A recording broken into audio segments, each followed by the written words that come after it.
사도신경 하심으로 신앙 고백하시겠습니다.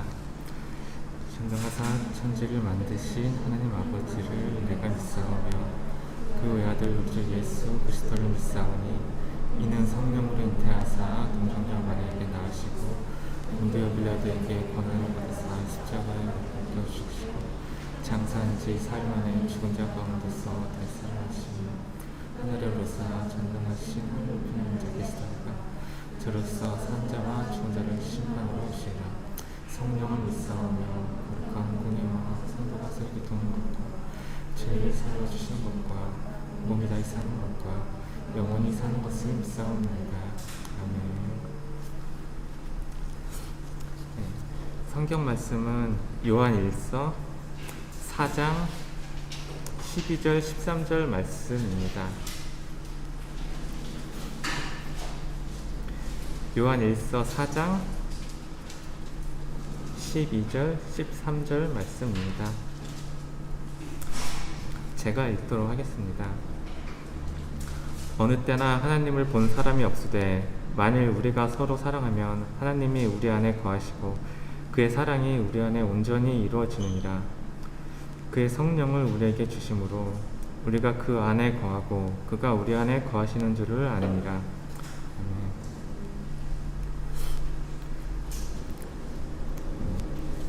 성경 말씀에 보면은 예수님께서도 이제 사랑에 대해서 이제 많이 말씀하셨는데요. 하나님을 사랑하고 이웃을 사랑하는 것이 가장 큰 계명이라고 하셨는데, 요한일서 이렇게 다른 말씀들 쭉 읽다 보니까 하나님을 사랑하면은 이웃을 사랑하지 않고는 하나님을 사랑하는 것이라고 할 수 없다라고 하는 말씀도 있더라고요. 그래서 이웃 사랑하는 것과 하나님 사랑하는 것에 대해서 좀 묵상을 해봤는데요. 이웃을 사랑하는 것은 하나님께서 이제 우리를 먼저 사랑하시고 또 값없이 사랑을 베풀어 주셨는데, 이제 그 사랑을 하나님을 사랑한다는 건 이제 그 사랑을 우리가 알고 또 이제 그 사랑으로 또 이웃을 사랑하고 이제 다른 사람을 이제 사랑하게 되는 것 같습니다. 다른 사람이 나 사랑하든 나와의 관계가 어떻든 상관없이 먼저 사랑하고 또 값없이 이렇게 사랑을 베풀고 이렇게 섬기고 하는 것인 것 같습니다.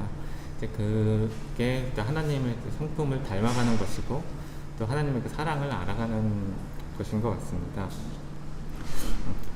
하지만 이제 다른 사람을 이제 사랑하고 섬기고 한다는 게 이제 마음대로 이렇게 마음이 잘 안 일어나거나 뭐 상황이나 뭐 그 사람과의 관계라든지 좀 여러 가지 이제 잘 안 되거나 좀 방해가 있고 할 수 있는데요. 하지만 그렇더라도 이제 사랑하기로 이제 작정을 하고, 그리고 이제 하나님께 이제 마음 도와주시기를 구하면은, 진실된 마음으로 구하면 하나님께서 그 모습을 기쁘게 보아주시고 또 마음 보아주시고 또 도와주실 것이라 생각이 됩니다. 그래서 이 시간에는 하나님을 사랑하기로 작정하고 기도하며 예배 가운데로 같이 나아갔으면 좋겠습니다. 기도하시겠습니다. 사랑의 주님, 예수님에게 사랑 안에 받기 원합니다. 저희를 불러주셨는데 저를 먼저 사랑하시고 값없이 사랑을 베풀어 주셨는데 그 사랑이 아버지 안에 있기 원합니다. 주님, 사랑도 사랑을 부어주시옵시고 이제 저희 마음이 잘 되지 않을 때에도 아버지가 진실되게 주님께 구하시는 마음을 허락하여 주시옵시고, 심하고 주님께 구할 때에 주님 기쁘게 보아주시고 저희 마음을 추성하여 주시옵시고 주님 도와주시옵소서. 주님 사랑을 받기 원합니다. 주님 기뻐하시는 사랑을 받기 원합니다. 주님 저희 삶을 인도하여 주시옵소서. 주님, 저희를 사랑하시는 주님, 아버지 그 사랑 의지하여 아버지 예배 가운데 주님께 아버지 나아갑니다. 저희가 주님을 사랑하기로 작정하며 이 시간 아버지 나아가고자 합니다. 저희 마음을 진실되게 하옵시고 아버지 저희가 주님 의지하며 나아갈 때에 주님의 그 사랑 안에 거할 수 있도록 아버지 인도하여 주시옵소서. 모든 것 주님 의지합니다. 거룩한 주 예수 그리스도 이름으로 기도했습니다. 아멘.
사랑해 주님 감사드립니다. 한 주간의 좋은 날씨 속에서 여전히 코로나 감염병이 많은 가운데서도 지켜주시고 오늘도 자리를 지켜 함께 모여 찬양 드리며 예배로 영광 돌리게 해주심에 감사드립니다. 하나님, 입으로는 주님을 외치지만 삶은 그렇게 살아가지 못했음을 고백합니다. 예배를 통해 저희들의 상한 심령이 치유되게 하시고 나아진 믿음을 갖게 해주시옵소서. 하나님, 교회를 위해 기도합니다. 저희 명신교회가 이 상가와 이 지역에서 주어진 사역을 잘 감당하여 오직 하나님께 영광 돌리는 교회가 되게 하여 주시옵소서. 또한 목사님께 영육의 강건함으로 여러 일을 진행하시는 가운데 사역하시는 곳곳마다 심령의 싹을 깨우치고 열매를 맺게 인도하여 주시옵소서. 오늘도 선포하시는 말씀마다 저희들의 믿음이 변화되고 성장할 수 있도록 인도해 주시옵소서. 하나님, 코로나 팬데믹 속에 살아가면서 예배 인원이 제한되고 모임과 친교가 제한되고 있습니다. 사회적 거리를 두기로 인해 삶을 위협받는 성도님도 계십니다. 하루빨리 백신이 보급되고 안전하게 접종되어 집단 면역이 형성되어 코로나를 극복할 수 있도록 인도하여 주시옵소서. 감사드리며 예수님의 이름으로 기도드립니다. 아멘.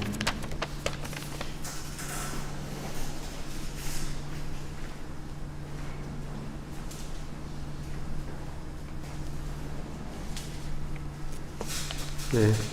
성경 말씀은 시편 1편입니다. 시편 1편 성경 말씀 제가 읽어드리겠습니다. 시편 1편입니다. 시편 1편은 1절에서 6절까지 제가 읽어드리겠습니다. 복 있는 사람은 악인들의 꾀를 따르지 아니하며 죄인들의 길에 서지 아니하며 오만한 자들의 자리에 앉지 아니하고 오직 여호와의 율법을 즐거워하여 그의 율법을 주야로 묵상하는도다. 그는 시냇가에 심은 나무가 철을 따라 열매를 맺으며 그 잎사귀가 마르지 아니함 같으니 그가 하는 모든 일이 다 형통하리로다. 악인들은 그렇지 아니하며 오직 바람에 나는 겨와 같도다. 그러므로 악인들은 심판을 견디지 못하며 죄인들이 의인들의 모임에 들지 못하리로다. 무릇 의인들의 길은 여호와께서 인정하시나 악인들의 길은 망하리로다. 좋으신 예수님, 이날 아침에도 예비하신 은혜를 베풀어 주셔서 감사합니다. 하나님만을 간절히 의지합니다. 하나님 아버지, 자녀된 저희들의 삶에 모든 순간마다 보호하여 주시고 또 이 예배 시간에도 동일한 보호와 은혜를 충만하게 부어 주시옵소서. 성령 하나님 언제나 충만한 권능으로 함께하여 주셔서 감사합니다.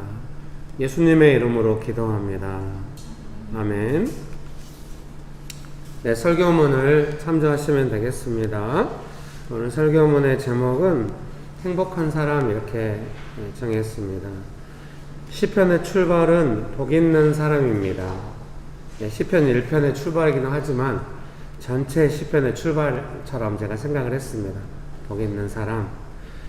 히브리어 직역 성경은 행복한 사람이라고 번역을 합니다. 메시지 성경은 정말 메시지 성경답게 그대 하나님께서 좋아하실 수밖에 라고 번역을 함으로써 복 있는 사람, 행복한 사람은 결국 하나님께서 좋아하시는 사람이라는 생각을 하게 됩니다. 어떻게 하나님께서 좋아하시는 사람이 될 것인가 보다 하나님께서 좋아하시는 사람이 되자 이러면 너무 피곤할 수도 있어요, 여러분.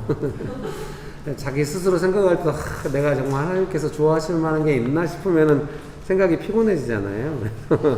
그런 쪽으로 가지 마시고 하나님께서 뭐 우리가 어떤가 그런 거 이제는 하나님께서 좋아하신다잖아요. 왜 안 믿어요? 여러분 믿어야 합니다. 여러분 믿으십니까? 왜 하나님께서 좋아하시는 사람에게 행하시는 일들을 보면서 이미 그런 삶이 나에게도 있다는 것을 알고 뭐 다 또 얼마나 있을지는 모르지만 조금씩 있죠. 있다는 것을 알고 기뻐하면서 더욱 신앙에 힘이 생겼으면 좋겠습니다. 그래서 오늘 설교의 소제목 3개를 정했는데 다 좋은 거 하나님께서 뭐 기뻐하시는 사람들의 삶의 내용 이런 것만 적어놨어요. 막 악인들 이런 거 많이 나오잖아요. 근데 성도님들이 시편 읽으면서 악인들은 그렇지 않다, 바람에 나는 겨왔다 그러면 내가 악인이요? 막 이렇게 가니까 걱정돼요.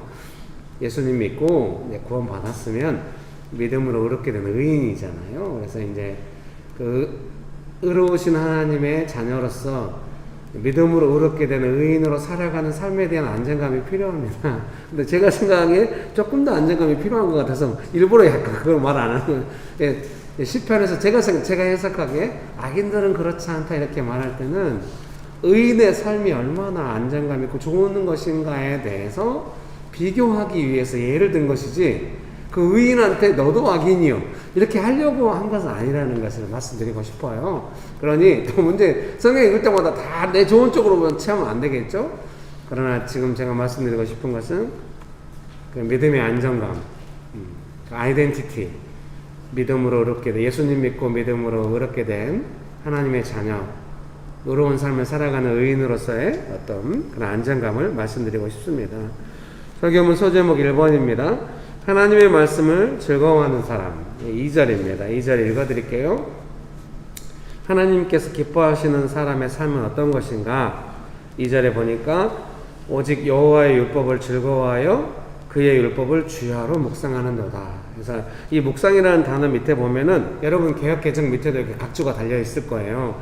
밑에 각주에 보면 작은 소리로 읊조리다 뭐 이렇게 되어 있을 겁니다. 그래서 좋죠. 말씀을 또 읊조리고 또 기도도 되고 뭐 이런 거 묵상이라고 아주 좋은 내용입니다. 설교문 소제목 1번 하나님의 말씀을 즐거워하는 사람. 이렇게 주석에 보니까 이 율법이라고 하는 것이 이제 신약에서 인용되었던 것처럼 어떤 그 죄에 대한 심판, 어떤 이런 개념, 어떤 율법 개념이라기보다는 이거는 하나님께서 친절하게 하나님의 자녀들을 이끌어 가시는 어떤 그런 의미로 해석될 수 있다고 한 것을 보았습니다. 성경 말씀을 통하여 나에게 오는 하나님의 뜻을 기뻐하는 사람이라고 할 수 있겠습니다. 제가 그렇게 해석했습니다. 우리가 성경을 읽고 성경을 이해하고 적용을 하는 것 같습니다. 겉으로 보기엔 그러죠. 그러나 또 한편으로는 성령께서 성경을 읽게 하시고 성경을 이해하게 하시고 또 깨닫게 하시고 적용을 또 할 수 있도록 역사하시는 줄 생각합니다. 말씀은 우리를 거듭나게 하시고 베드로전서 1장 23절입니다. 또 스스로 알기 어려운 마음의 생각과 뜻을 판단한다고 하십니다. 그 옆에 이제 영어로 옮겨놓은 건 ESV거든요. 약간 이제 최근에 나온 개혁주의 약간 계열의 버전이라고 제가 또 자료에서 읽은 적이 있는 것 같습니다. 좋은 버전입니다. And discerning the thought and intention of the heart. 어떤 생각을 알게 해주시고 마음의 의도를 조금 이제 알게 해주신다. 이런 의미로 좀 이해가 됩니다. 내 생각 나도 모르잖아요. 막 양반. 근데 성경을 읽으면 아 내가 이렇게 생각하고 있고 이런 생각과 마음의 의도가 이런 것이구나를 알 수 있도록 성경이 또 역사하셔서 성경 말씀이 역사하셔서 이제 우리가 깨닫게 하신다는 거죠. 그래서 성경 말씀을 통하여 마음이 새로워지고 영혼이 새로워지는 것을 즐거워하는 것입니다. 마음의 생각과 뜻을 판단한다 할 때는 히브리서 4장 12절인데요. 아주 익숙한 기절입니다. 성령은 한번 읽어볼까요? 성경 한번 읽어보겠습니다. 한번 찾아볼까요? 히브리서 4장 12절 말씀입니다. 히브리서 4장 12절 말씀 제가 읽어드리겠습니다. 히브리서 4장 12절입니다. 하나님의 말씀은 살아있고 활력이 있어 좌우의 날선 어떤 검보다도 예리하여 혼과 영과 및 관절과 골수를 찔러 쪼개기까지 하며 또 마음의 생각과 뜻을 판단하나니. 그래서 보통 이제 이 앞부분 말씀이 되게 유명하잖아요. 상반절이. 근데 이제 제가 묵상할 때는 이 하반절 또 마음의 생각과 뜻을 판단하나니. 그래서 성경 말씀은 나도 모르는 나의 마음에 대해서 또 의도들에 대해서 알도록 깨닫게 해주시는 것입니다. 여러분 믿습니까? 그러나 내가 가득하게 되시기를 주의 이름으로 축복합니다. 그래서 그 밑에 읽어드리겠습니다. 우리가 진짜로 좋아하는 것을 하면 그것이 나에게 어떤 유익이 있는지가 아니라 그 자체에 헌신하고 즐거워하는 경향이 있습니다. 우리가 좋아하는 것들 그렇게 하잖아요. 가끔 말씀 그 자체가 우리에게 기쁨과 즐거움 그리고 안식과 회복을 주는 경우가 있습니다. 여러분 그런 경우가 있으시죠? 그래서 이제 그런 경우가 아니면 나는 안 읽겠다. 그러면 언제 읽을 것인가? 이런 문제가 발생할 수가 있어요. 그래서 가끔 좀 마음이 건조하다 싶거나 피곤하다 싶을 때 이제 핸드폰을 볼 수도 있고 TV를 볼 수도 있고 잠을 잘 수도 있고 내가 좋아하는 거 먹을 수도 있는데 말씀을 한번 읽어보시면 또 좋을 수도 있습니다. 여러분 믿습니까? 말씀 읽으면 또 좋아지고 그래서 또 자주 읽게 되고 또 이럴 수도 있죠. 그러면 되게 마음이 새로워지고 그럴 수 있습니다. 이런 것이 꼭 필요하다는 생각이 드는 거죠. 뭔가 마음이 건조하고 좀 어려울 때 특별히 이제 영신교회 다니고 이러면 이제 계속 듣는 것이 있으니까 내가 지금 상황에 영향받아서 마음이 쉽지 않구나 이런 생각을 할 수 있잖아요. 그때 좀 말씀이 떠올랐으면 좋겠습니다. 아, 말씀을 읽고 싶다. 말씀을 읽으면 마음이 새로워질 텐데 이런 생각을 할 수 있다면 좋을 것 같습니다. 그래서 그런 출발은 그런 것 같아요. 내가 지금 이 마음, 상황에 영향받은 이 마음을 말씀을 읽어서 좀 새롭게 할 필요가 있다라고 하는 그 필요를 아는 것, 그것이 좀 중요한 것 같습니다. 출발인 것 같습니다. 그렇게 하다 보면은 말씀 읽는 것 자체가 나에게 위로가 되고 또 소망이 되고 회복되고 그럴 수도 있습니다. 약간 좀 조금 좌절스러운 거는 제가 처음 먹기 시작할 때 성남에서 제가 성경 말씀을 읽으면서 항상 좋았기 때문에 말씀을 읽으면서 예수님 인격적으로 만나고 해서 말씀을 열심히 읽는 거죠. 읽는데 그래서 이제 성도님들께도 많이 말씀을 읽도록 같이 이야기하고 막 했을 거 아닙니까? 이제 조금 상황이 어려운 성도님이 오셨는데 남편과 많이 어려우시고 이래서 그래서 성경을 조금 읽어보시라고 이렇게 권면을 했더니 자기는 뭔가 읽는 것이 너무 힘들대요. 그래서 성경을 읽으면 더 힘들대요. 그래서 잘 못 읽는데요. 그래서 제가 그때 처음 봤어요. 성경을 읽는 것이 힘들 수도 있구나. 그리고 이제 조금 막막하더라고요. 성경을 읽는 것이 힘들어버리면 그럼 어떤 방법으로 도울 수 있을까? 이런 생각이 들어가지고 되게 막막하고 조금 다른 이해가 안 됐어요. 그런데 제가 이제 나이가 들면서 사역이 계속 진행되면서 최근에 와서 몇 년 동안 옛날만큼 막 성경을 열심히, 예를 들면은 이 역사서 성경을 전에는 그렇게 좋아했거든요. 근데 역사서 성경을 읽는 것이 너무 좀 힘들게 느껴지는 거예요. 그래서 이제 복음서나, 그래서 이제 설교가 주로 복음서와 서신서 막 이렇게 가잖아요. 서신서 읽는 거, 사실은 젊어서는 서신서를 읽어도 뭔 말인지 몰라. 몇십 번, 뭐 몇백 번 읽어도 몇백 번까지는 못 봅니다. 뭐, 이렇게 통독으로 30몇 번 했으니까 따로따로 읽고 이런 거는 수도 없이 더 읽었겠죠. 뭐. SBS 같은 거 하고, 이제 미니 SBS라고 한 달 하고 이럴 때는 뭐 집중적으로 그 부분만 읽으니까 수도 없이 빌레몬스는 한 100번 이상 읽었을 수도 있습니다. 한 장짜리긴 한데. 그걸로 이제 성경 연구학교를 했거든요. 그래서 뭔 말인지 잘 몰라요. 이렇게 분석이 돼도 이게 무슨 말인지 잘 몰라요. 근데 지금은 이제 서신서를 읽으면 이게 무슨 뜻인지 와닿는 거죠. 아무래도 서신서가 교회를 향한 서신이라도 그런 것 같아요. 그래서 이제 더 깊이 깨닫게 되고 이런 거 있는데 역사서는 막 잘 안 읽혀져요. 또 읽어도 그 사람들의 어떤 그 연약한 모습들이 계속해서 나오고 이런데 젊은 날에는 그걸 막 날카롭게 설명하고 막 이런 걸 좋아했는데 조금 마음에 많이 부담이 되고. 근데 시편은 언제나 읽어도 좋은 것 같아요. 제 마음에는 시편을 항상 읽고 이렇게 되는 것 같습니다. 그러면서 이해가 되더라고요. 성경을 읽으면 항상 좋고 이럴 수도 있는데 성경을 읽히는 것이 때로는 너무 힘들 수도 있다, 이런 생각을 제가 이해하게 됐습니다. 그러나 제가 지금 힘들어도 시편을 읽거나 또 은혜 안에 서신서를 읽거나 생각해 보면은 결국은 회복은 말씀을 통하여 되는 것이죠.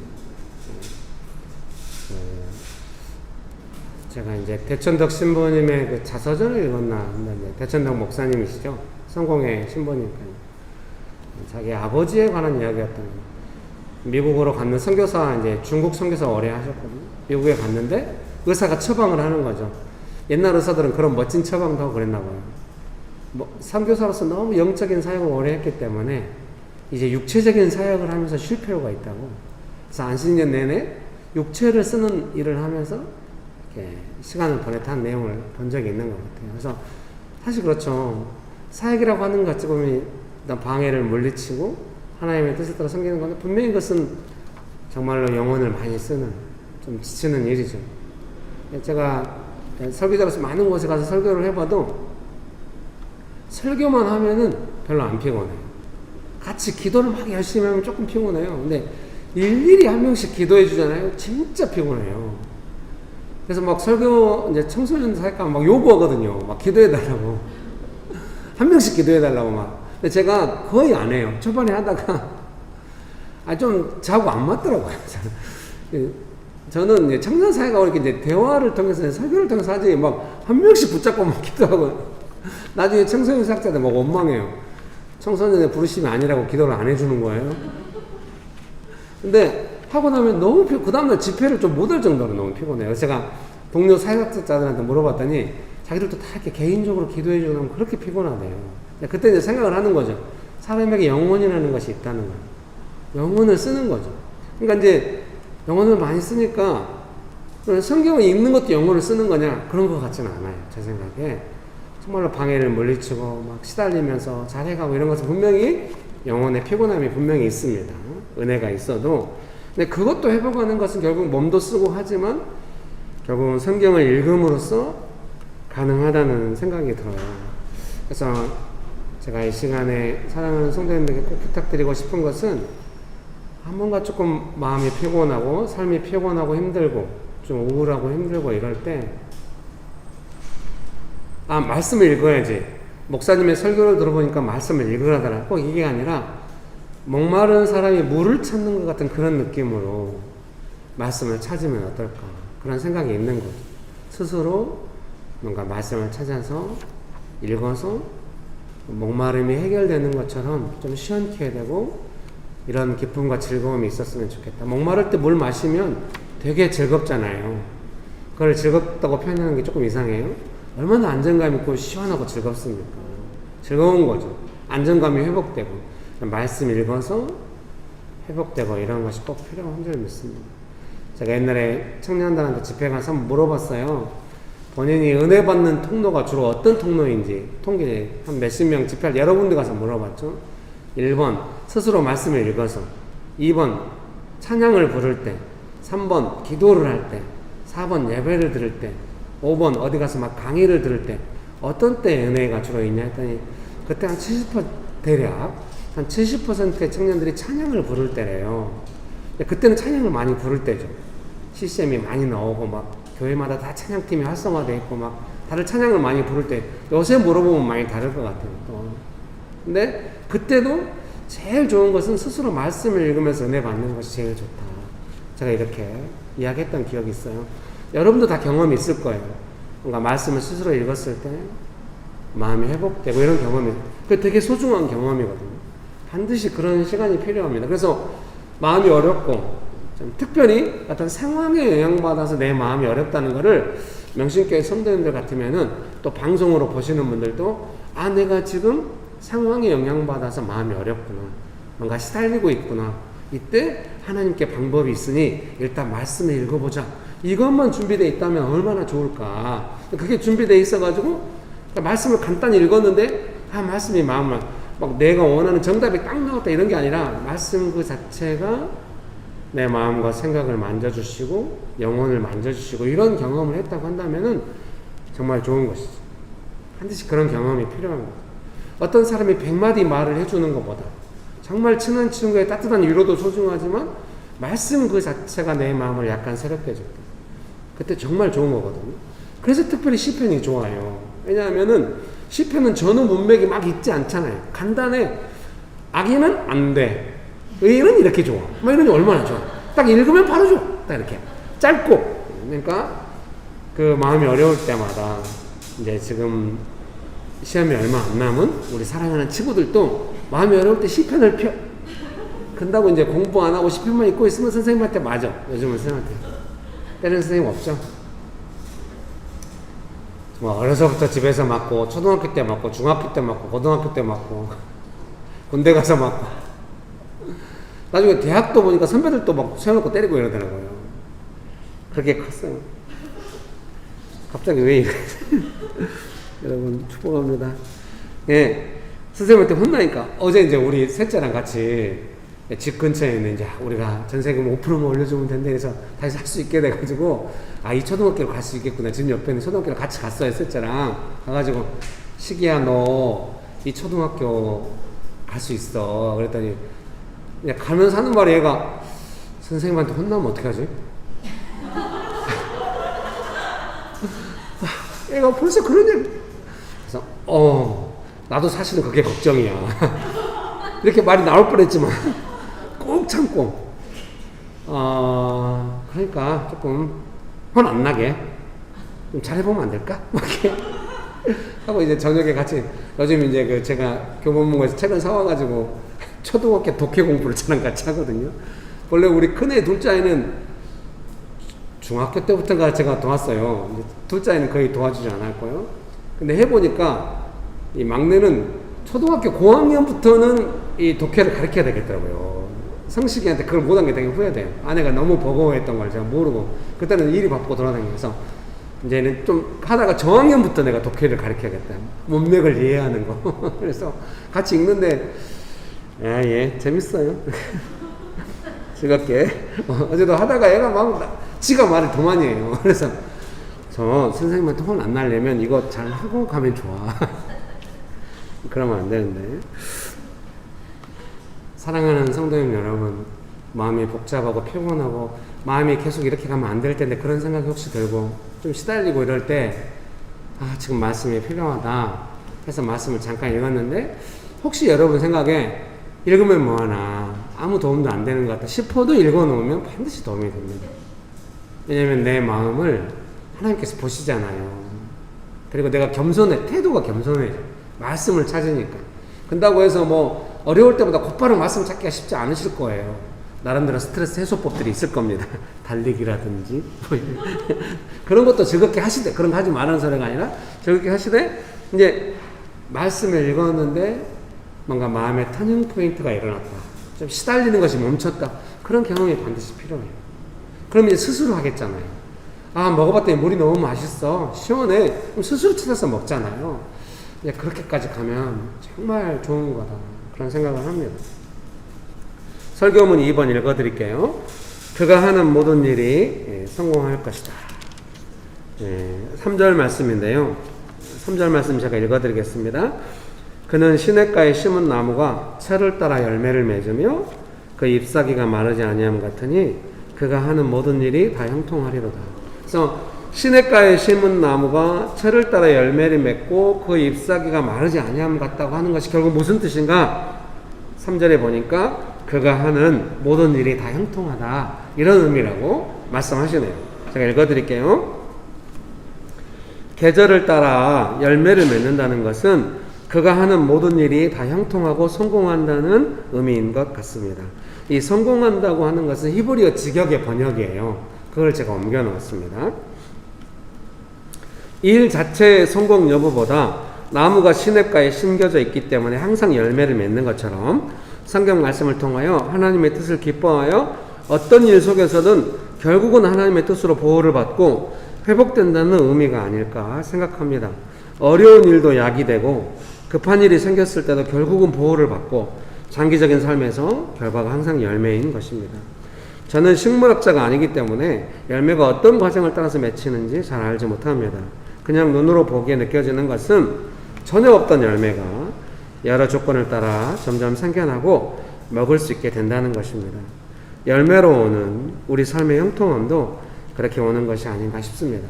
우리의 삶의 성공적이고 형통한 일들이 어떻게 되는지 우리가 다 몰라요. 하나님의 역사하심 눈에 보이지 않기 때문에 지나고 생각해 보면은 근본적으로는 하나님의 도우심이고 하나님께서 사람을 통하여 상황을 통하여 어떤 우연한 기회를 통하여 여러 방면으로 섬세하게 나를 도우셨다고 하는 것을 우리가 과거를 돌아볼 때 가끔 있어요. 그런 경험이. 근데 성경 말씀은 그것이 아주 인생에 몇 번 있을 것이다 이것이 아니기 때문에 조금 이런 게 자주 있었으면 좋겠어요. 그래서 말씀을 읽고 내 삶의 그 형통한 삶의 열매가 자주 있으면 좋겠습니다. 여러분 그런 은혜가 있게 되시기를 주의 이름으로 축복합니다. 이것은 조금 얘가 적절하지 않은 것 같은데요. 여러분 올 여름에 복숭아가 좋았어요. 목사가 성경 말씀을 열심히 연구하지 뭔 복숭아를 연구하냐. 죄송합니다. 제 가족들이 과일을 먹는데 제 아내는 미안합니다. 제 아내는 어머님이 장모님이 길거리에서 과일을 팔았어요. 리어카에다 과일을 싣고. 그래서 어려서 비싸고 좋은 과일을 먹는 게 아니라 귤 같은 거 썩은 부분 도려내고 한 마대 막 집에다 갖다 놓고 그랬더니 못 파는 거 그걸 먹고 커가지고 아내는 제가 반 지하집에 살 때 이렇게 막 쌀이 떨어졌는데도 과일 먹고 싶다고 왜 과일 못 먹냐고 저한테 이래가지고 제가 지금 같으면은 미안하다. 어떻게 뭐 싼 과일이라도 제가 구해오고 이랬을 텐데 제가 속으로 판단을 엄청 하면서 지금 쌀이 떨어지는데 뭔 과일 타령이요 막 이러고 정말 어린 남편이었습니다. 이랬는데 요즘은 제가 이제 나이가 들었으니까 과일을 제가 올 여름에 너무 더우니까 그 시장에 가서 제가 이제 과일을 사오는데 복숭아가 싸고 이제 동네 가게가 되게 싼 가게가 있거든요. 한 박스에 막 12,000원, 11,000원 막 이런 거예요. 엄청 한 박스가 뭐 되게 많이. 근데 그거를 좀 알도 잘고 좀 근데 다 맛있는 거예요. 근데 너무 더운 여름이 조금 지났더니 갑자기 복숭아가 너무 써진 거예요. 저는 보기만 너무 좋아서 사왔는데 우리 가족 모두가 다 저를 포함해서 먹을 수 없다. 복숭아 너무 쓰다고. 그래서 아내가 그걸 조림으로 했어요. 그 조립을 보고 싶으시면 제 개인 채널 유튜브 채널에 보시면 자 이걸 요구하러 안 받아주면 어떻게 합니까 여러분? 축복합니다. 조림을 아내가 만들었는데 또 그거를 제가 왕창 먹어가지고 당 폭발인 것 같다 느낌. 그 병에 담아놓은 거를 저녁에 먹고 싶다고 먹다가 한 병을 다 먹어버린 거예요 제가. 한 절반 정도 남은 건데 국물까지 다 마신 거예요. 밤에 머리가 띵 하면서 약간 잠을 설치더라고요. 아무리 맛있는 것도 좀 절제하면서 먹어야겠습니다. 사랑하는 성도님 여러분, 열매가 어떤 면에서 조금 까탈스러운 느낌이 없잖아 있어요. 여러분들 열매로 일이 됐다는 느낌 있잖아요. 다 멋지게 하나님의 도우심을 따라서 너무 결과가 좋고 이런 경험이 있잖아요. 근데 그게 너무 영향을 많이 받잖아요. 순식간에 막 마음 빼앗기고 막 잘 될 때가 있으면 너무 좋지만 잘 안 될 때 괴로움도 되게 크고 막 이래서 사실 뭐 내 마음대로 살았던 때가 오히려 좋았다 이렇게 말하고 싶을 정도로 그럴 수도 있어요. 그런데 이렇게 말씀드리고 싶어요. 오늘 새벽도 제가 일어나서 말씀을 읽어야 돼. 사실은 핸드폰을 보고 싶었거든요. 목사가 핸드폰 보면 안 되는 걸로. 여러분 이렇게 되면 목사가 외식하게 됩니다. 제가 핸드폰 보고 싶었지만 말씀을 읽고 싶다 해서 이제 말씀을 읽었어요. 히브리어 직역성으로 다니엘서를 읽었거든요. 다니엘서 2장이었던 것 같아요. 딱 읽는데 그 있잖아요. 여러분도 잘 아실 거예요. 그 왕이 자기가 꾼 꿈의 내용이 무엇인지 설명도 안 해주고 막 사람들한테 빨리 그거를 해석해 내라고 막 요구하고 해석 못하면 다 죽이겠다고 하잖아요. 죽이겠다는 사람들이 다니엘한테 찾아온 거예요. 근데 그 상황에서 딱 있는데 다니엘이 저기 보니까 뭐라고 성경에 써있냐면 히브리어 직역 성경이라서 개역개정이 어떻게 번역되는지 제가 지금 확인하지 못했어요. 되게 신중하게 행동했다고 했다고. 신중하게.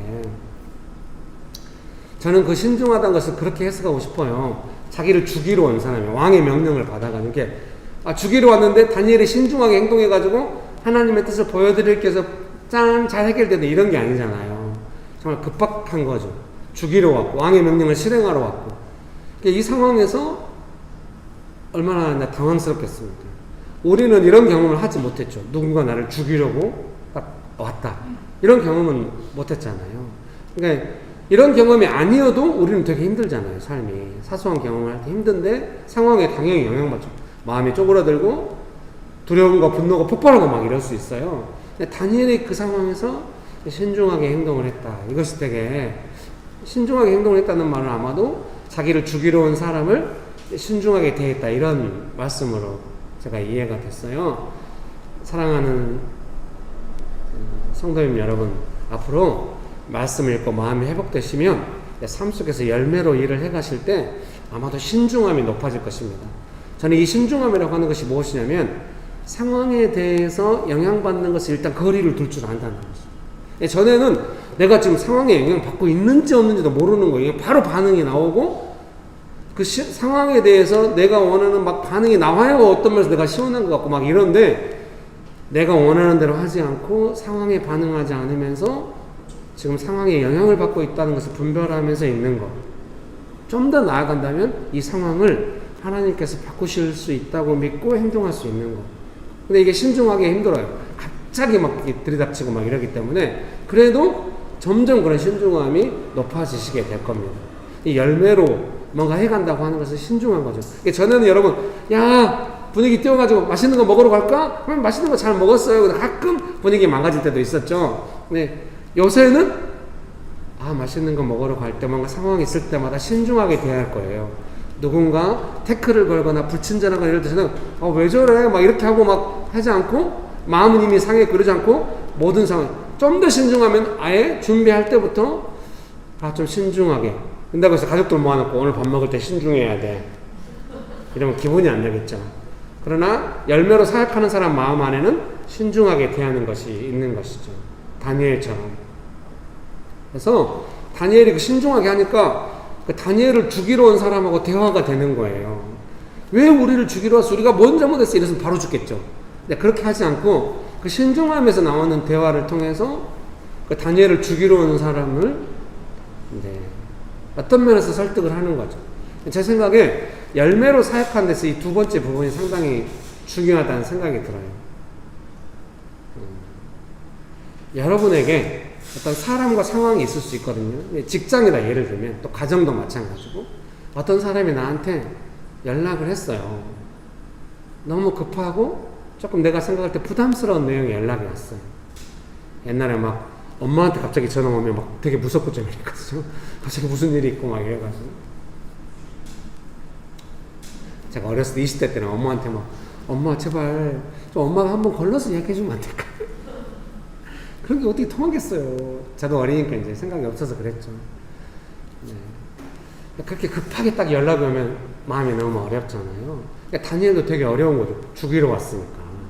마음이 너무 어려워. 다니엘의 마음이. 근데 신중하게 행동했다고 하는 것은 무엇이냐면은 그 다니엘을 죽이러 온 사람과 그 다니엘을 죽이라는 왕의 명령 이런 것들을 조금 분별해가지고 조금 그 사람과 대화해요. 예를 들면 다니엘이 이 사람이 지금 나를 죽이려고 하는구나 그럼 어떠한 대화도 불가능하겠죠. 그런데 다니엘 안에 이 왕의 명령과 또 그 일을 실행하는 사람, 이 전달하는 사람 사이에 조금 신중하게 대하면서 분리가 돼요. 그런 측면이 있다는 생각이 들어요. 굳이 해석을 하자면 방해가 있을 수 있잖아요. 그리고 어떤 사람이 그 방해에 노출될 수가 있어요. 우리가 그 상황을 대할 때 좀 그게 급박스럽거든요. 그리고 또 나를 힘들게 하는 경우예요. 그때 우리가 신중하다면 어떻게 생각하냐면 그 방해의 내용과 방해에 노출된 사람이 내게 영향을 주는 이런 것들을 조금 분리해서 생각할 수가 있다는 생각이 들어요. 그래서 이제 제 안에도 그런 게 있죠. 사랑하는 성도님 여러분께서 친구나 가족이나 자녀를 사랑하실 거예요. 근데 그 가까운 사람들이 갑자기 방해에 노출될 수 있거든요. 그래서 급박한 상황을 나에게 전달할 수가 있어요.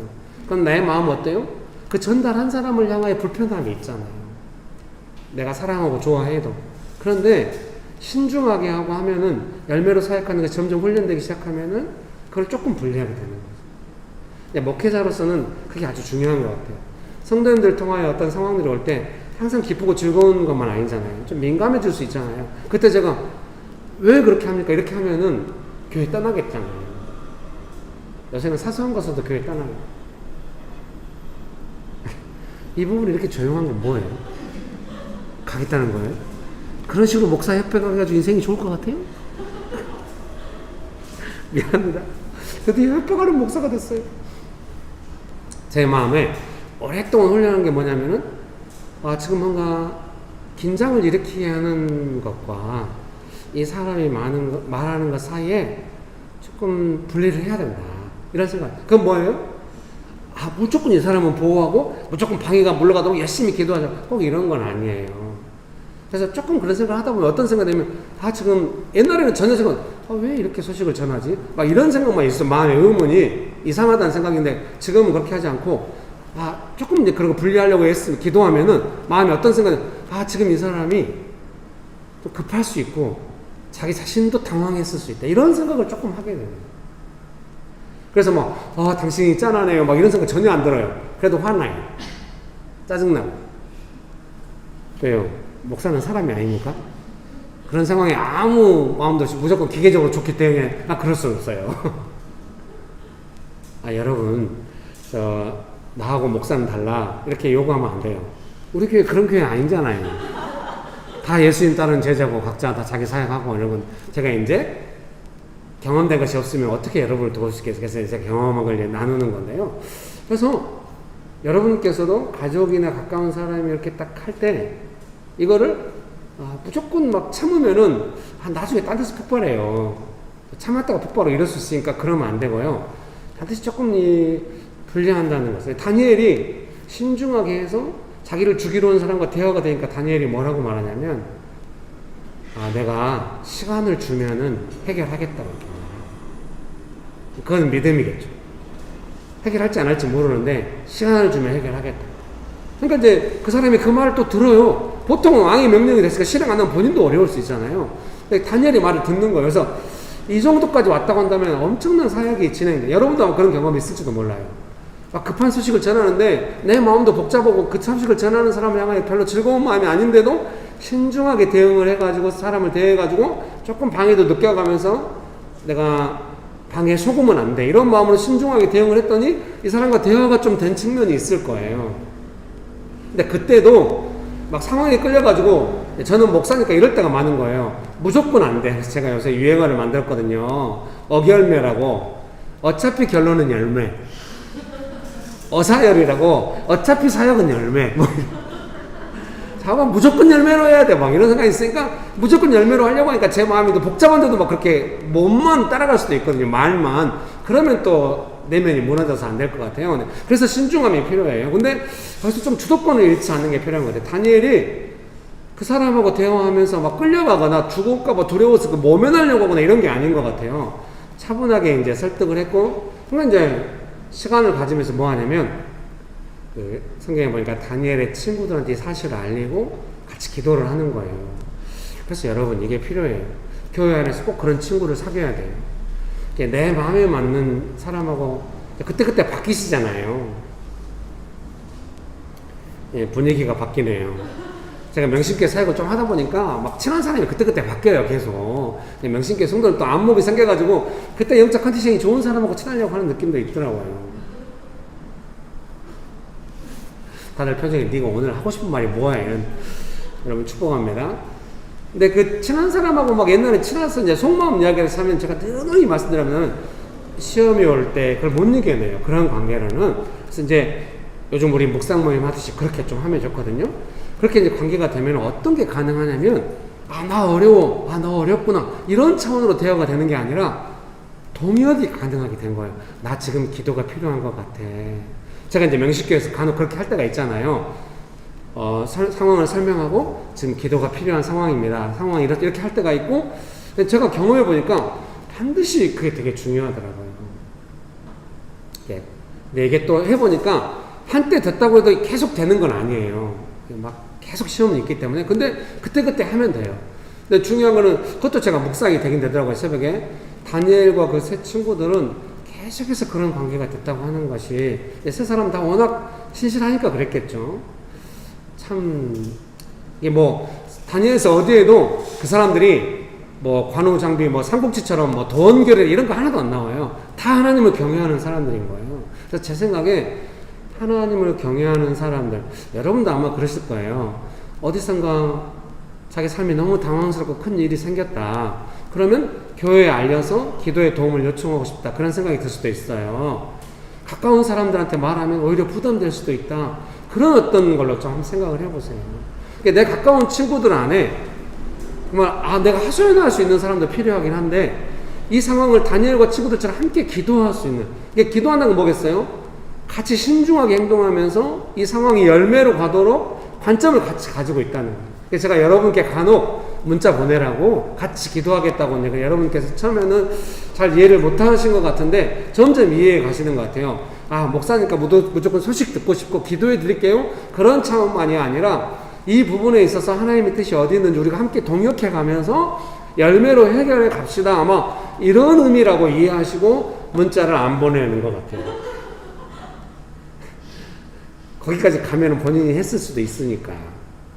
근데 그렇게 해주면 정말 저는 좋겠어요. 우리가 이제 그런 관계가 되려고 계속 여러분, 이제 코비드가 조금만 풀리면 막 이제 전도여행 가실 거 아니에요? 그래서 전도여행 가셔서도 같이 그런 사역을 하시면 본의 아니게, 우리가 인간적으로 너무 친밀했지, 이런 게 아니라 되게 예수님의 뜻을 받아서 함께 기도하는 기쁨이 무엇인지 알아가게 돼요. 그런 관계에서 그런 관계가 되도록 저는 이제 권면하고 싶고, 저도 여러분과 그렇게 하고 싶고, 함께 동역하면서 삶의 열매가 풍성한 삶으로 가도록. 여러분 믿으십니까? 네, 3번입니다. 설교문 3번. 그대의 길은 하나님께서 지도해 주시나. 네. 시편 1편의 6절입니다. 무릇 의인들의 길은 여호와께서 인정하시나 악인들의 길은 망하리로다. 이 6절 말씀인데, 여호와께서 인정하신다, 이 말씀을 메시지 성경은 그대의 길은 하나님께서 지도해 주시나, 이렇게 번역을 해서 제가 옮겨 보았습니다. 의인들의 길은 여호와께서 인정하신다는 말씀에 대해 확대 성경은 Amplified Bible입니다. For the Lord knows and is fully acquainted with the way of the righteous. 그래서 주께서는 아시는데 fully be acquainted with잖아요. 어려서 많이 우리가 외웠던 수고입니다. 어떤 그 친밀함 안에서 이제 그 의인의 길을 이렇게 아신다, 이렇게 말씀하십니다. 하나님께서 겪어서 잘 알고 계시고 친밀하게 여기신다는 의미입니다. 한마디로 친밀한 보살핌입니다. 인생의 의미는 하나님께서 주시는 보살핌 안에서 찾게 되는 것 같습니다. 자녀가 부모를 생각할 때 함께 보낸 시간이 주는 보살핌을 기억할 것입니다.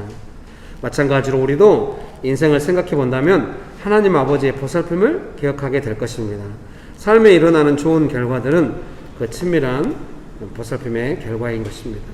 한번 묻고 싶어요. 사랑하는 성도님 여러분, 하나님 아버지께서 나를 친밀하게 보살펴 주신다, 이게 되게 좋아요? 예. 좀 이거를 이 시편의 기자처럼 시시때때로 친밀하게 느꼈으면 좋겠습니다. 그런 은혜가 있게 되시기를 주의 이름으로 축복합니다. 결론입니다. 성경 말씀을 읽을 때 기쁘고 즐거움이 있다면 그 안에서 주어지는 하나님의 성품과 능력, 약속들에 대해서 마음이 새로워지고 삶이 영향을 받는다면, 이런 일이 있죠, 우리 삶에. 아마도 우리는 행복하고 열매를 맺고 친밀한 보살핌을 받는 삶이 한창일 것입니다. 기도하겠습니다.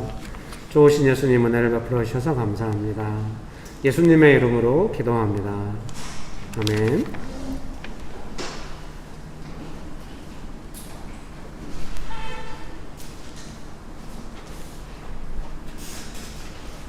헌금기도 드리겠습니다. 하나님 아버지, 일주일 동안 저희를 보살펴 주셔서 감사드립니다. 오늘 저희가 드리는 헌금은 주님의 은혜에 비하면 정말 아무것도 아닙니다. 주님의 은혜에 감사하는 마음으로 기쁘게 드리고 싶습니다. 나의 환경, 내 주변의 사람, 재능, 재산, 모든 것들이 주님께서 주신 것입니다. 그렇기에 이 모든 것들이 주님의 것임을 기쁘게 고백합니다. 예수님의 이름으로 기도드립니다. 아멘.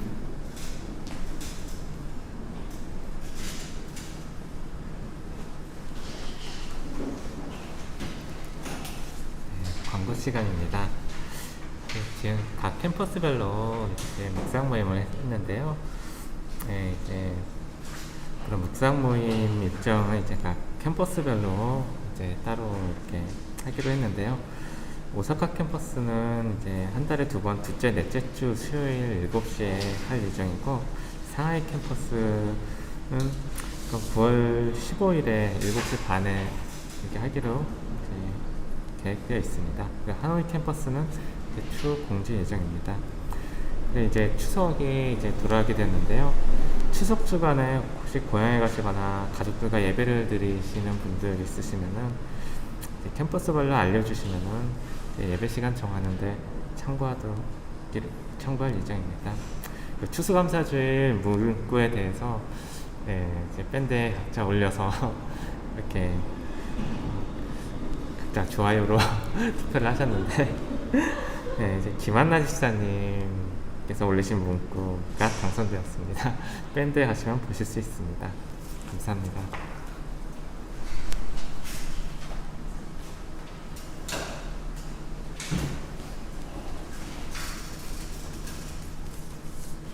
기도하고 예배를 마치도록 하겠습니다. 지금은 우리 주 예수 그리스도의 은혜와 아버지 하나님의 크신 사랑과 성령님의 교통하심이 하나님 아버지께서 주시는 친밀한 보살핌을 따라 열매를 맺어서 형통한 삶을 살아가기로 결정하는 명신교회 사랑하는 성도님들의 삶 위에 명신교회 위에 조국교회 위에 온 열방 위에 지금부터 영원토록 함께 하시기를 간절히 축원합니다. 아멘.